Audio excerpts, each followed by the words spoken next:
Go, go, go, go, go, go! Go, go, go! Go, yo, Seabass, go!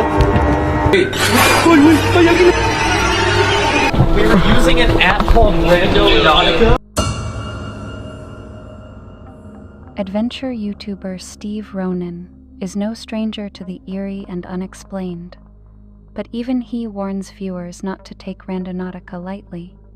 In one of his most disturbing experiences, he and his friend Josh set their intention on something darkened the app delivered. It led them deep into a forest, where a strange flickering light caught their eye. Following it, they discovered a pentagram painted on a Trean ominous sign that something wasn't right, but the night was far from over. The coordinates then guided them to an abandoned house. Shockingly, the same flickering light appeared again, this time inside. No matter how close they got, the light remained unchanged, suggesting it wasn't coming from any of their equipment. At exactly 1650 in the video, it drifts behind an object in the backyard, confirming it was something separate, something unexplained. Then came the moment that truly shook Thema Paleface, and two hands suddenly appeared behind a window screen, watching them. We're using an app called Randonautica. It looked like a ghostly figure frozen in place, silent and still. Just when things couldn't get more intense, police arrived, shouting for Steve and Josh to come out and explain what they were doing there. What started as a paranormal exploration turned into something far more real and far more terrifying.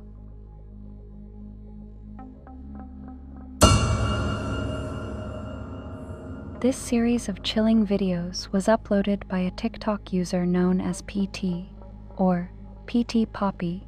Late one night, he and a friend decided to try randonauting for the first time, a trend that leads users to random locations based on generated coordinates. Their destination? A remote forest, pitch black, and seemingly in the middle of nowhere. That's where we're going. How much further are we going?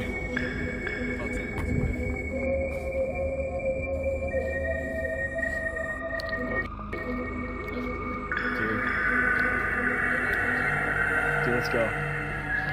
Let's go.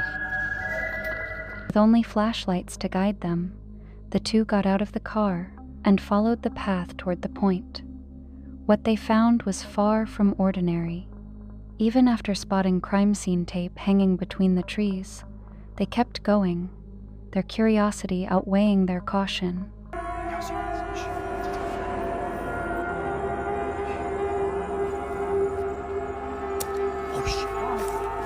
Wait, yo, go, go, go, go, go! Go, go, go! Go, yo, Seabass, go! Just ahead, sitting motionless on the forest floor, was a figure unnaturally still, possibly disfigured or burnt lit by what looked like a candle. The man appeared to be chanting.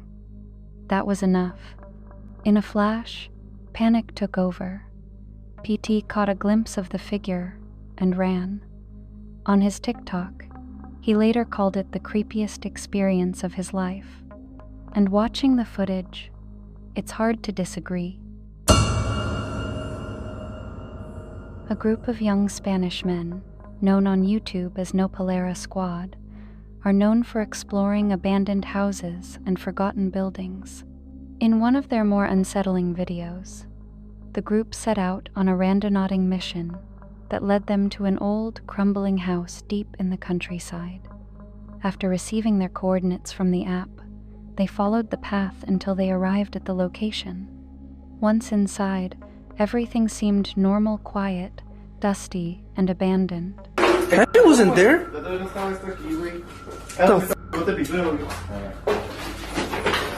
Ah, qué asco. That's gross, man. Neta? You came to die? Nothing felt immediately out of place. But what the group didn't realize was that they were being watched. When the footage is slowed down, a chilling detail becomes clear: something, or someone, is peeking out from behind a bedroom door, watching the group as they explore. Wait.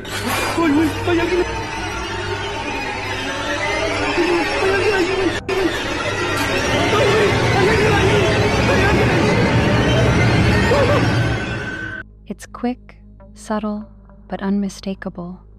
Overcome with fear, the men fled the house without looking back. Since then, it's been nearly 3 weeks, and no follow-up video has been posted. No updates, no explanations. It's safe to say they probably haven't gone randonauting again.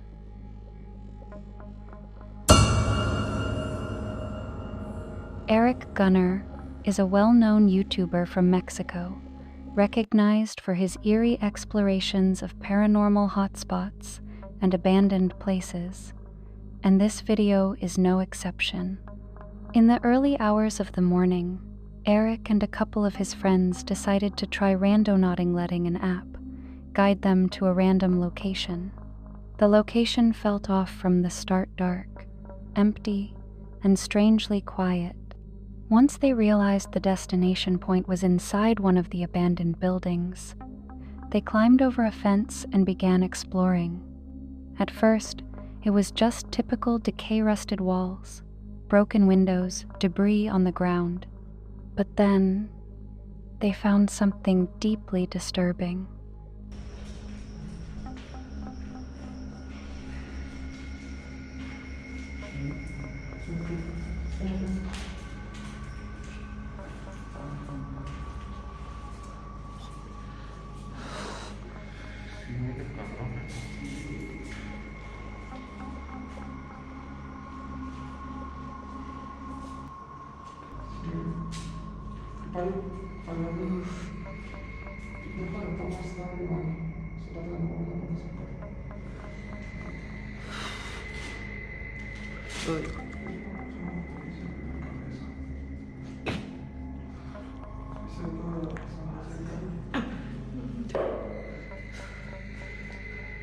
Eric later described it as a cadavera human corpse. While the video avoids showing anything graphic to stay within YouTube's guidelines, the group's reaction says it all: shock, panic, unease. If you want to see the full footage and context, you'll have to head over to Eric's channel. Just be warned, it's not for the faint-hearted. This next video comes from a man named Demarco, who uploaded it in late June 2020. On a casual afternoon, he and his friend Kate decided to try randonauting. The destination turned out to be a local park, one Adam was already familiar with. In fact, he'd been there earlier that same day. Curious, they returned and followed the path toward a nearby river. What they found at the coordinates, though, wasn't what they expected. And the location was really close. It's weird because I was just at this park earlier, so we went back and I had driven past the spot, but I hadn't been there. What is it? And just listen to our conversation. It looks like a dead animal floating. Wait, that definitely looks like a dead animal floating. It has arms and a mouth. And we thought it was a log, and it was definitely a dead beaver. At first, it looked like a small log floating downstream, nothing unusual. But as they got closer, they realized it wasn't a log at all. It was some kind of dead animal, possibly a beaver or raccoon, placed there intentionally. Whatever it was, it left both Adam and Kate unsettled. It's one of those moments that reminds us why apps like Randonautica warn users to be cautious. Because once you start exploring the unknown, you really have no idea what you might find. Franco and Erica, a couple from Los Angeles, usually post fun, lighthearted videos, but one night, they took a darker turn. Curious and skeptical, they decided to try randonauting with the intention of finding something paranormal. The app led them to a strange location, and what they saw left them shaken.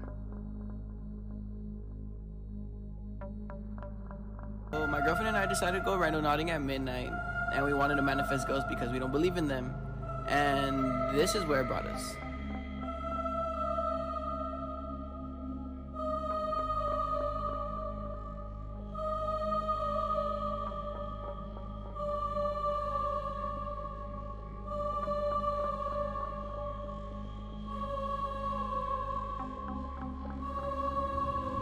We ended up deciding to come back because we didn't believe what we had just seen. We then realized there was nowhere he could go or hide. He just simply Disappeared. And on our way home, we saw a lady in the corner that kept covering her face.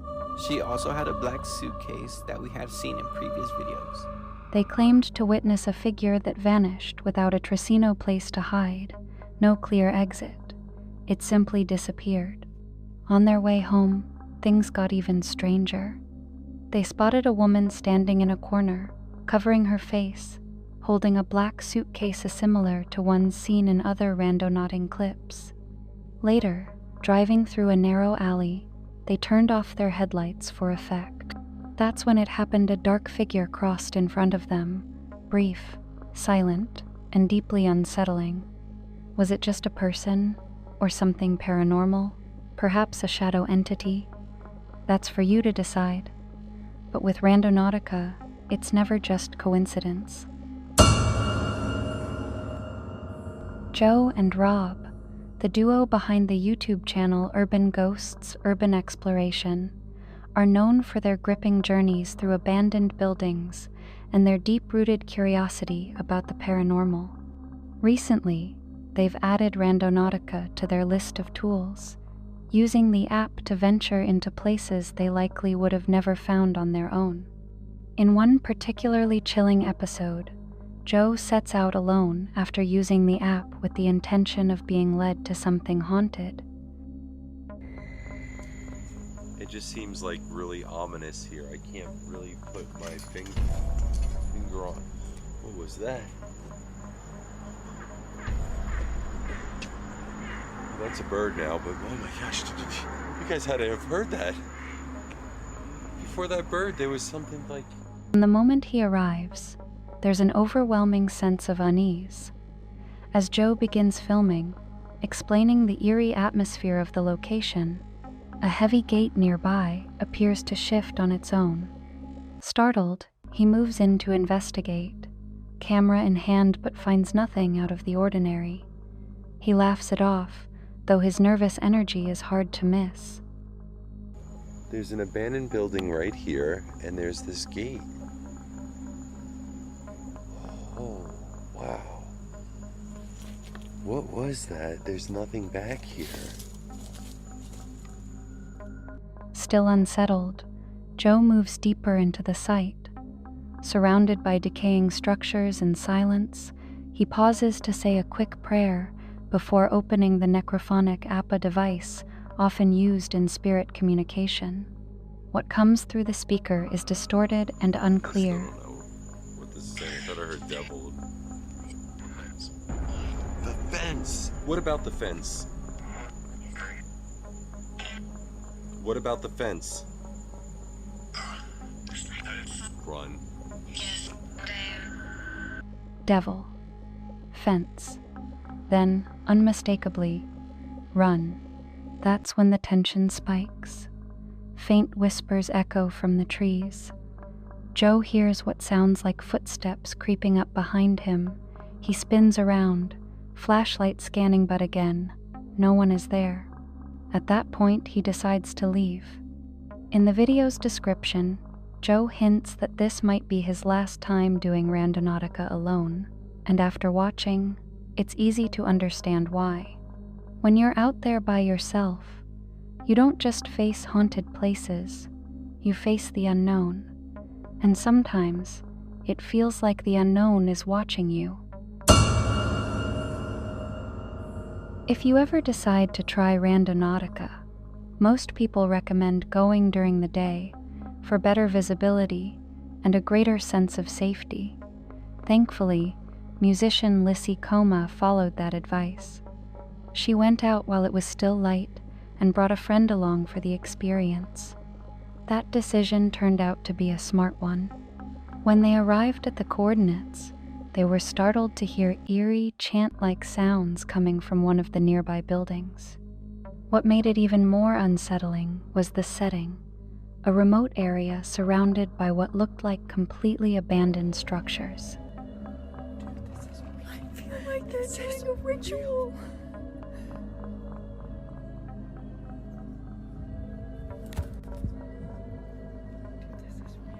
This is real. This is not a game. This is when we get murdered. Judging by the look on their faces, the moment felt anything but staged. The chanting, the isolation it was enough to bring their randonauting trip to an abrupt end. Lissi later shared that during their time there, they never saw anyone enter or leave the building where the sounds came from. And based on her TikTok content since, it seems neither she nor her friend have gone randonauting again.